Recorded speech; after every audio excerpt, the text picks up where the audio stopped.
मुफ्ती रियासत साहब जब हाथ उठाएं तभी दुआ करना। इसी वक्त अल्लाह तबारक व तआला से दुआ कर लो। ये अल्लाह तबारक व तआला ने कुरान करीम में यही तो तुमको बताया है। तुम्हें मोहताज नहीं बताया कि महज कलियर में जाकर के हाथ उठाओगे तो दुआ कबूल होगी। इन झूठे मक्कारों मलंगों कलंदरों की बातों में मत जाओ जो जाकर के ये कहते हैं कि तुम्हारी दुआ हम ही बख्शवाएंगे। पहले हमारे सामने थोड़ी सी बिरयानी रखो और थोड़ा सा हमारे सामने थोड़ा सा जर्दा रखो और मिठाई रखो और बर्फी रखो, और जब ये रखोगे तब हम दुआ के लिए हाथ उठाएंगे। पहले हम पंजाब पढ़ेंगे और पंजाब के बाद फिर हम इसाल सवाब करेंगे। अल्लाह तबारक व तआला ने इसी कुरान करीम में कहा, इस कुरान की बरकत से कह रहा हूं मेरे बच्चे, तुझे समझा रहा हूं, अगर तेरा दिल अभी दुआ मांगने चाह रहा है तो अल्लाह तबारक व तआला कह रहा है उदऊनी अस्तजिब लकुम, मुझे पुकारो मैं तुम्हारी पुकार पे लब्बैक कहता हूं। तुम अपनी माँ को आवाज देकर देखो, तुम्हारी माँ अभी जवाब देगी। तुम अपने बाप को आवाज देकर देखो, तुम्हारा बाप अभी तुम्हें जवाब देगा। अपने भाई को आवाज तो दो, तुम्हारा भाई अभी तुम्हारी पुकार पर लब्बैक कहता हुआ जाएगा। तुम अभी कहो भैया, वो कहेगा हाँ भाई क्या हुआ। इस तरह अल्लाह रब्बुल इज्जत हम पर मेहरबान है। रात के अंधेरों में कोई उसे पुकारे, दिन के उजालों में पुकारे, कश्तियों में पुकारे, समंदरों में पुकारे, बयाबानों में पुकारे, डायरेक्ट अल्लाह तबारक व तआला को पुकारे। हज़रत ज़करिया अलैहिस्सलातु वस्सलाम ने अपने रब को पुकारा और क्या कहा, इज़नादा रब्बहु निदान खफिया, उन्होंने अपने रब को चुपके से पुकारा। क्योंकि तुम कुरान नहीं पढ़े, कुरान से वास्ता नहीं, इसलिए सोचते हो कि मलंग के साथ ही दुआ कबूल होगी। जो चर्च भी रहो बैठ कर ये कलियर में सुल्फा खींच रही हो, तुम्हारे नजदीक तो बुजुर्ग वही है जो जुल्फे बढ़ा ले, और जो ऐसी जुल्फे कटा करके आ जाए बल्कि गंज करा कर आए तो बुजुर्ग है ही नहीं आपकी नजर में। क्या हुआ है इस कौम को? ये कुरान से दूरी है, ये कुरान से महजूरी है। अल्लाह तबारक व तआला के सिलसिले में सहाबा किराम ने पूछा, अल्लाह तबारक व तआला ने अपने नबी से कहा, वो तुमसे पूछते हैं, वो तुमसे सवाल करते हैं, वो तुमसे मालूम करते हैं मेरे बारे में सवाल करते हैं। सहाबा ने कहा कि हमारा रब करीब है या दूर है? अगर करीब है तो चुपके से आवाज दे लें, और अगर दूर है तो जोर से पुकारें। तो अल्लाह तबारक व तआला ने कहा, कह दो मेरे बंदों से, इन्नी करीब उजीबु दावत अद्दाई इदा दानी फलयस्तजीबू ली वलियुमिनू बी लअल्लहुम यरशुदून। मैं अपने बंदों के करीब हूँ, इतना करीब हूँ, इतना करीब हूँ, नहनु अक़रबु इलैहि मिन हब्लिल वरीद। जिस तरह कोई शहर के करीब होता है मैं उस तरह करीब हूँ। आज मेरे साथ कुछ साथी बैठे हुए थे दोपहर, मैं उनको बता रहा था कि कभी कभी अल्लाह तबारक व तआला को पुकारने वाले की पुकार इतनी पसंद आती है। अल्लाह रब्बुल इज्जत को मज़लूम की फरियाद कभी ऐसी कबूल हो जाती है कि उसके लब से निकलती है और जालिम का चराग टमटमा जाता है और जालिम की पूरी सल्तनत उलट जाती है। पुकारो तो सही। हमारे बुजुर्गों ने लिखा है, पीर जुल्फ़कार दौरे हाजिर के मुर्शिद और इस्लाह करने वाली बड़ी शख्सियत का नाम है। बड़े बड़े उलमा उनसे बैत हैं और उनकी इस्लाह है। उन्होंने एक वाक़या लिखा, किसी जमाने का वाक़या है। एक बादशाह अपना महल बना रहा था। बादशाह के महल की जमीन के पास, उसके घर के पास एक बुढ़िया की झोंपड़ी थी। बादशाह ये कहता, ये जगह मुझे दे दे ताकि मैं अपने महल को लंबा और चौड़ा बना सकूं। बुढ़िया ये कहती कि नहीं, मैं अपनी झोपड़ी यहां से कहां लेकर जाऊंगी? मैं गरीब हूं, मैं मिस्कीन हूं, मैं कमजोर हूं, औलाद मेरे पास नहीं है। दूसरों के दरों पर जाकर, उनके दहलीज पर जाकर मैं अपना गुजारा करती हूं। मैं अपना घर नहीं दूंगी, मैं अपनी जमीन नहीं दूंगी, मैं अपनी झोपड़ी नहीं दूंगी। मगर चूंकि ये तो बादशाह था, सल्तनत का मालिक था, कुव्वत इसके पास, ताकत इसके पास, फौज इसके पास, लश्कर इसके पास, ये तो अपने नशे में चूर था। लिहाजा एक दिन बुढ़िया किसी काम से लोगों के घरों पर गई, हो सकता है भीख मांगने गई हो या उनके घर में झाड़ू लगाने, मुमकिन। बादशाह ने कहा, इसकी झोपड़ी अपने तोड़ डालो, उस पर बिल्डोजर चला दो। झोपड़ी तोड़ दी, महल उसमें लेकर के तामीर शुरू हुई। बादशाह का महल बन रहा है। शाम के वक्त वो कमजोर जब आई और उसने देखा कि मेरा तो झोपड़ी खत्म, उस जमाने का बिल्डोजर चल चुका है, इसे गिरा दिया गया और बादशाह ने अपने महल में शामिल कर लिया। उसकी एक आंख निकली, उसने झोली फैलाई और झोली फैलाकर आसमान की तरफ देखा और देखकर ये कहा, अल्लाह मेरे मकान के टूटने के वक्त मैं तो मौजूद न थी, मगर तेरी जात तू तो मौजूद था, तेरे होते हुए मेरी झोपड़ी कैसे टूट गई। उसने जाने किस हसरत से, किस दिल से, किन आहों से, किन आंसुओं से अल्लाह को पुकारा। रिवायत में लिखा है उसी वक्त जमीन ने जबड़े फाड़े और बादशाह का महल जमीन में धंस गया।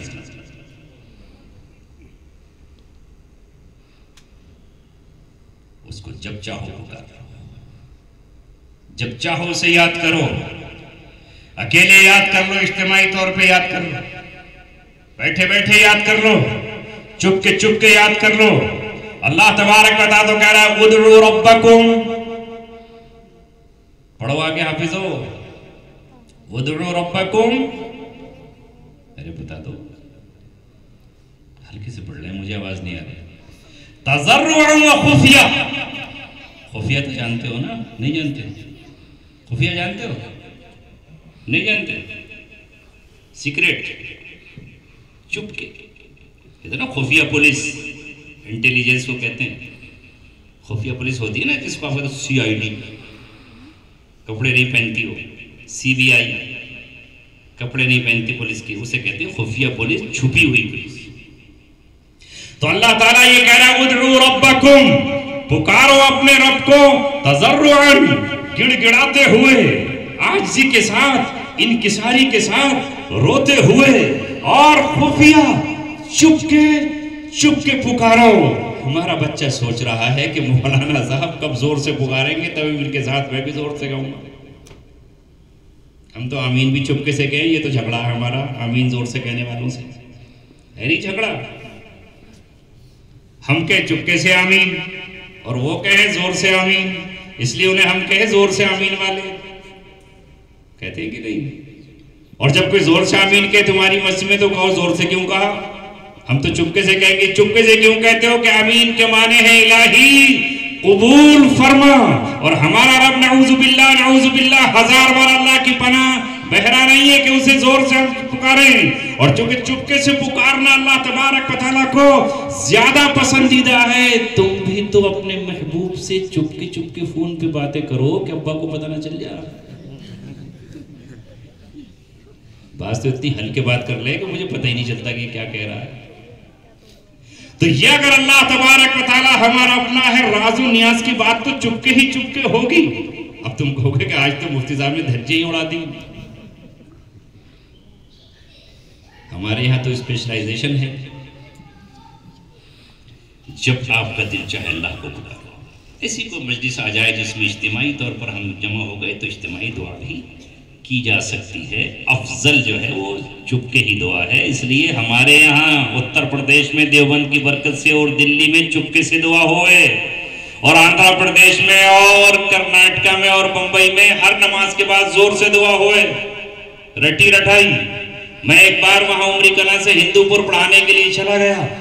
मैंने वहाँ पर अहसनुल फतावा मुफ्ती रशीद साहब नब्बरअल्लाहु मरक़दहू का फतवा पढ़ लिया। उसमें लिखा कि भाई इमामों को आहिस्ता दुआ करनी चाहिए, अपने अवाम से नहीं डरना चाहिए, अवाम का खौफ नहीं खाना चाहिए, अवाम के डर से दुआओं को जहरन नहीं पढ़ना चाहिए, चुपके से पढ़ें। वहाँ पर दुआ होती थी जोर से, अल्हम्दुलिल्लाह रब्बिल आलमीन, रटी रटाई दो, रब्बना ज़लमना अनफुसना व लम तग़फिर लना वतरहमना लनकुन बस इधर से रटी उधर से पढ़ी, वो अपने आमीन कह रहे हैं। हमने दुआ वहां पर चुपके कर दी, बस फिर तो पूरी बस्ती में आग लग गई और लोग बोले दुआ हल्लू कर डाले। होले को हल्लू, होले करते, होले जानते हैं ना, आहिस्ता। भाई ये कौन आए, दुआ हल्लू कर डाले, कौन भी आज तक किए नहीं, कौन भी आज तक करे नहीं, ये तो बिल्कुल नहीं बांट डाले, आज तो हल्लू की है, कल को बिल्कुल निकाल डालते। और भाई जब हम 1 महीने का सफर करके वापस अपने बच्चों को लेकर पहुंचे तो पूरा जमघटा शुरू हो गया, पूरी बस्ती इकट्ठी हो गई और मुतवल्ली ने ला करके टिकट हमारे हाथ में दे दी और कहा कि दुआ हल्लू करोगे तो अभी चले जाओ, जोर से करोगे तो यहाँ रहोगे। देवबंद मौलाना अब्दुल रहीम साहब से मशवरा किया, बोले बेटे शुरा का लफ्ज़ जोर से कहते और आखिर का जोर से कहते, बीच का हल्लू कर दे बस निकल जाएगा वरना निकाल बाहर करेगा। मैं भी हल्लू ही कराता रहा जब तक मैंने वहां पढ़ाई। तो मेरे दोस्तों, ये तो देवबंद आलूम देवबंद की बरकत है कि हमारे यहाँ से लेकर के वहां तक उत्तर प्रदेश और दिल्ली में आहिस्ता तो होती है जुमे की नमाज के बाद और आम नमाजों में, और आपको इख्तियार है कि आप जितनी दुआ करें अल्लाह तबारक दुआ करें। बच्चे की इस बात पर उसने मेरा मौजू ही बदल दिया, रुखी दूसरी तरफ हो गया। खैर अगली बात है, इस कुरान करीम पर बात चल रही थी, इस कुरान से जुड़ जाओ, इसमें तुम्हारे लिए दिलों का करार है, इसमें आंखों के लिए नूर है, इसमें तुम्हारे लिए तमानीनत है। आज दिल बेकरार है, आज दिल बेताब है, आज दिल तड़प रहे हैं, तो कहां मिलेगा करार? मासरी में। कहां मिलेगा करार? सारंगी में। कहां मिलेगा आपको करार? नाचने और गाने में? हरगिज नहीं। हज़रत मौलाना नवाब अली साहब ने आपको इस्लाह माशरा के ताल्लुक से बहुत कुछ समझा दिया।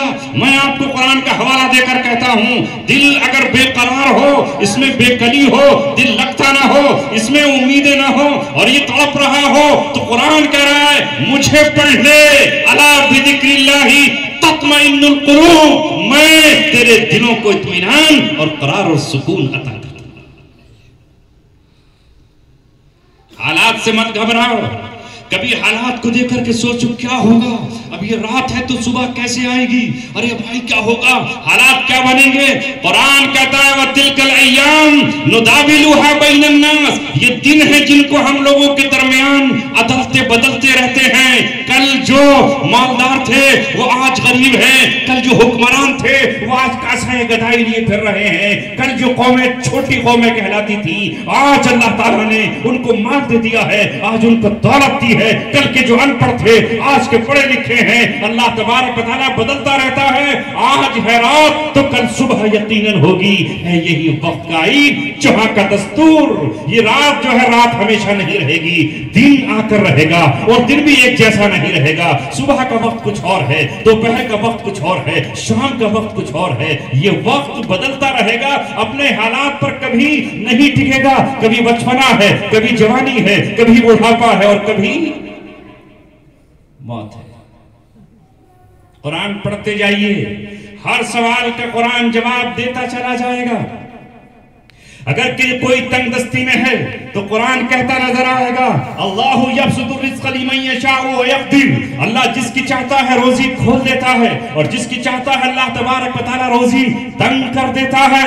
ये माल का मिलना तेरी अपनी अक्ल की बुनियाद पर नहीं है, तेरी सोच और फिक्र की बुनियाद पर नहीं है। कितने अंगूठा टेक हैं, कितनों को बात करने का सलीका नहीं है और कितनों को मजलिस में और महफिल में बैठने के आदाब तक नहीं आते, लेकिन दौलत की रेल पेल है और कितने कितने काबिल हैं, कैसे कैसे कैसे कैसे पढ़े लिखे हैं मगर दौलत उनके पास नहीं है। अल्लाह तबारक व तआला ने इस दुनिया में हमें आजमाइश के लिए भेजा है। जिस किसी की रोजी तंग कर दी और किसी के अल्लाह ताला ने वुसअत कर दी, किसी को सेहत दे दी, किसी को अल्लाह ताला ने बीमारी दे दी, किसी को अल्लाह तबारक व तआला ने हुस्न दिया और किसी को जमात दिया और किसी के चेहरे पर थोड़ा सा तभी की स्याही फेर दी। ये अल्लाह रब्बुल इज्जत की तरफ से है, उसकी तरफ से आपको हर सवाल का जवाब मिल जाएगा। कुछ नहीं, अपने नबी की जिंदगी देखो, वो जब पैदा होते हैं तो यतीमी का आलम है, कोई उन्हें उठाने के लिए तैयार नहीं, कोई सीने से लगाने के लिए तैयार नहीं।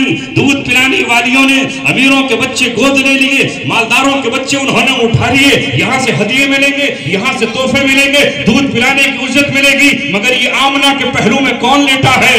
ये अब्दुल्लाह का दुर्रे यतीम है, बाप इंतकाल कर चुका है।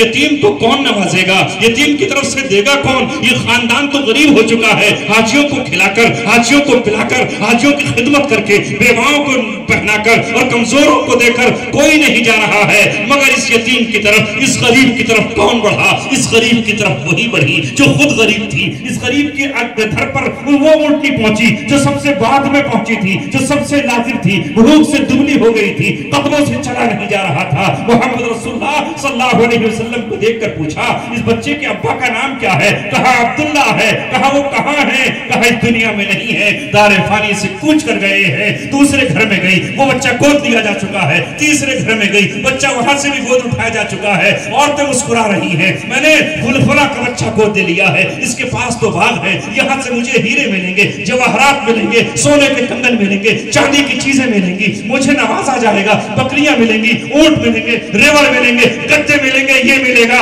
वो मिलेगा। हलीमा सादिया अपने शौहर के पास जाकर कहती हैं, पूरे मक्के से बच्चे गोद ले लिए गए, अगर रहा है तो कोई एक यतीम। शौहर ने कहा, अगर खाली हाथ जाओगी, खाली गोद, तो ताने मिलेंगे, इस यतीम को उठा लो।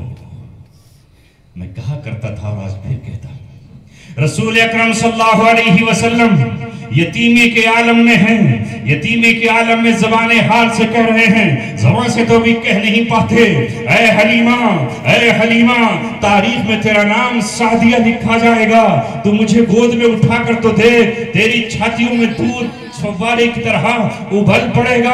ऐ हलीमा, तो अपनी ऊंटनी पर मुझे बिठा तो सही, तेरी ऊंटनी सबसे तेज हो जाएगी, मैं तेरे घर में जाऊंगा तो नूर से तेरा घर जगमगा उठेगा, बरकतों से तेरे बर्तन भर जाएंगे, तेरी बकरियों का दूध खुद ब खुद थलक जाएगा और तेरे बर्तन उससे खाली पड़ जाएंगे। मैं तेरी खेतियों को हरा भरा करने वाला हूँ, तू मुझे नहीं पहचानती, मैं मकसूद रब्बे कायनात हूँ, मैं वजह तख्लीक कायनात हूँ, मैं अहमद मुस्तफा हूँ, मैं मोहम्मद मुस्तफा हूँ, मैं रब का चहीदा हूँ, मैं रब का खलील हूँ, मैं अल्लाह का दुलारा हूँ, मैं शाफे मैशर हूँ, मैं साक़ी कौसर हूँ, मैं अल्लाह तबारक व तआला की तरफ से उसके मंसूबे रब्बानी को पूरा करने वाला। उठाया हलीमा ने, बदल गई किस्मत, बदल गई कि नहीं? अभी जो सबसे पीछे थी वो ऊंटनी उसके सबसे आगे जा रही है, सीने में दूध खुद ब खुद जोश मारने लगा, जिस तरह तुम्हारे यहाँ पहाड़ों में पानी का चश्मा जोश मारने लगता है। घर में गए तो बकरियों के थनों पर नजर पड़ी तो दूध उनसे टपकने ही वाला है। खेत पर गए तो हजरत दाई हलीमा का खेत गन्ने का तो न था, वहां पर खजूरों के खेत लहलहा रहे हैं। ये कौन आया कि ये कौन आया कि बुझ गई लो शम्मे महफिल की, पतंगों की तरह जलने लगी चिंगारियां दिल की। मोहम्मद सल्लल्लाहु अलैहि वसल्लम ने दाई हलीमा की किस्मत बदल दी और उनकी तारीख बदल दी। अल्लाह तबारक व तआला तुम्हें ये बताना चाहता है और कुरान करीम में अल्लाह ने अपने नबी को बचपन याद दिलाया। अल्लाह ने कहा, अलम यजिदका यतीमन फआवा, क्या उसने तेरे रब ने तुझे यतीम नहीं पाया और फिर ठिकाना दिया? व वजदका आइलन फअगना, अल्लाह ताला ने तुझे गरीब पाया और फिर अल्लाह ने हजरत खदीजा को लाकर तुझे दौलतमंद बीबी का शौहर बना दिया। ये अल्लाह बता रहा है, मेरे महबूब तुम्हें गम करने की जरूरत नहीं, किसी के ताने से डर जाने की जरूरत नहीं, अपनी चच्ची अबू लहब की बीवी से घबरा जाने की जरूरत नहीं है। माँ वद्दाअका रब्बुका व मा क़ला, तेरे रब ने न तुझे छोड़ा है न तुझसे दुश्मनी की है, तुझे कैसे छोड़ा जा सकता है? तेरी तरबियत तो हम करेंगे। अब तो अगर ये सवाल करे कि तुझे यतीम क्यों बनाया है, तो इसलिए बनाया है कि अब रूए जमीन पर एक इंकलाब बर्पा करना है। अब यतीमों का वाली आ गया, यतीमों का माँ और मलजा आ गया, यतीम अहमद मुस्तफा और खातिमुन नबिय्यीन बनकर आ गया। अब यतीमों के हुकूक पामाल नहीं किए जाएंगे, अब यतीमों का माल नाहक नहीं खाया जाएगा, अब यतीमों की किफालत की जाएगी। इसलिए हमने तुझे यतीम बनाया। अब हम ये कहने वाले हैं कि कयामत तक राज सिक्का और हुक्म चलेगा अब्दुल्लाह के दुर्रे यतीम। चला कि नहीं चला?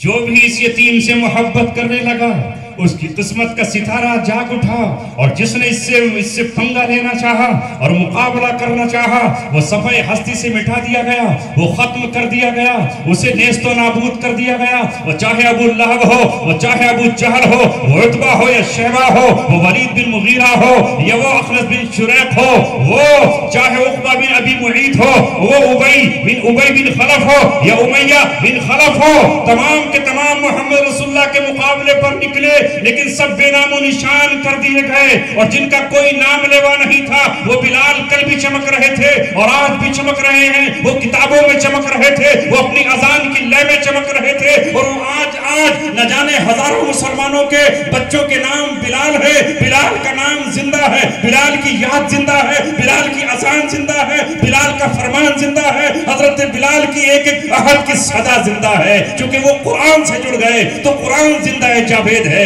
जो कौम कुरान से जुड़ जाएगी कुरान उसे भी जिंदा है जावेद बना देगा। समझे कि नहीं? आया कुछ समझ में? ये इंतजार है, दुआ कब होगी? करा दूं? सिस्टम बिगड़ जाएगा। अगर मैंने दुआ करा दी तो सिस्टम बिगड़ जाएगा हमारे उबैदुर रहमान साहब का और नाजिम साहब का। इसलिए दोस्तों, आज इस दौर में जो भी इस कुरान मुकद्दस से, इस कुरान को तुम्हारी जरूरत नहीं है। ये कुरान अल्लाह की किताब है। कल अबू जहल ने अगर इसको अपने हाथों में न थामा तो कुरान उसका मोहताज नहीं रहा। अगर इसकी तिलावत अबू लहब ने नहीं की तो कुरान ने कोई परवाह नहीं की। अगर इसकी तिलावत उम्मे जमील ने नहीं की तो कुरान ने परवाह नहीं की। कुरान की तिलावत करने वाला, कुरान को अम्मार बिन यासिर मिल गया, कुरान की तिलावत करने वाली हजरत सुमैया मिल गई, कुरान को कुरान की तिलावत करने वाले सुहैब रूमी मिल गए, कुरान की तिलावत करने वाले अम्मार बिन यासिर मिल गए। कुरान करीम से मोहब्बत करने वाले रोए जमीन पर कयामत तक आते रहेंगे। तुम चाहे जानो न जानो, तुम अगर छोड़ भी दोगे तो यूसुफ जोहन्ना इस्लाम कबूल करके कुरान पढ़ने लगेगा। मोहम्मद अली किले, मोहम्मद अली किले, हाँ इस पर तो खूब चल जाओगे। वो कुरान पढ़ने लगेगा। अल्लाह जिसको चाहे मुंतखब फरमा ले। वो चाहे तो अभी रात को दिन में तब्दील कर दे और अभी चाहे तो दिन को रात बना दे। वो चाहे तो सूरज को मशरिक से बजाय मगरिब से निकाल करके खड़ा कर दे। इसी कुरान करीम ने तुम्हें और मुझे चैलेंज करते और समझाते हुए ये कहा, इन ततवल्लू यस्तब्दिल कौमन गैरकुम थुम्मा ला यकूनु अमसालकुम। अगर तुम किनारा करके भाग जाओगे इस कुरान से, इस कुरान को नहीं पढ़ोगे, तुम अखबारात तो पढ़ोगे, नाविल तो पढ़ोगे, रिसाले तो पढ़ोगे, मोबाइल में सीरियल तो देखोगे, तुम मोबाइल में क्रिकेट और फिल्में तो देखोगे, बैडमिंटन तो देखोगे, लेकिन कुरान नहीं पढ़ोगे तो अल्लाह को तुम्हारी जरूरत नहीं है। अल्लाह तबारक व तआला तुम्हारी जगह किसी और को ले आएगा और वो कुरान पढ़ेगा। ये तो पढ़ा जाता है। जैसे खाना काबा के लिए अगर तुम नहीं जाओगे और उस पर बैन लगा दिया जाएगा, और जैसा कि आपने देखा कि कोरोना में खाना काबा के तवाफ पर पाबंदी आयद कर दी गई। जो भी मसलहत रही हो मैं उसमें नहीं जाता, लेकिन जब पाबंदी आयद कर दी गई, वो अल्लाह तबारक व तआला का घर है, उसका तवाफ होता है और होता रहेगा। ज़माने जाहिलियत में भी नहीं रुका है और क़ुर्बे क़यामत तक वो होता रहेगा। तुमने वो वीडियो देखी? हाँ, मैंने तो बंदिशों के दरमियान भी वो वीडियो देखी। दिल पुकार उठा, ये अल्लाह रब्बुल इज्जत का घर है, ये अल्लाह ताला का घर है। इसलिए उसने कहा है, फलियाबुदु रब्ब हाज़ल बैत, इस घर के रब की इबादत करो, किसी और की इबादत मत करो। लेकिन जब इंसानों के जाने पर पाबंदियां थी, कोरोना की वजह से वहां पर बैरिकेडिंग लगी हुई थी, खाने काबा का मताफ खाली था, तो अल्लाह तबारक व तआला के परिंदे चूक दर चूक आए और वो परिंदों का तवाफ वीडियो में कैद हुआ, पूरी दुनिया में वायरल हुआ। और परिंदों ने बता दिया कि इंसानों, तुम अगर तवाफ नहीं करोगे तो हम पर कोई पाबंदी नहीं है, हम इस घर का तवाफ करके अल्लाह को राजी करते रहे।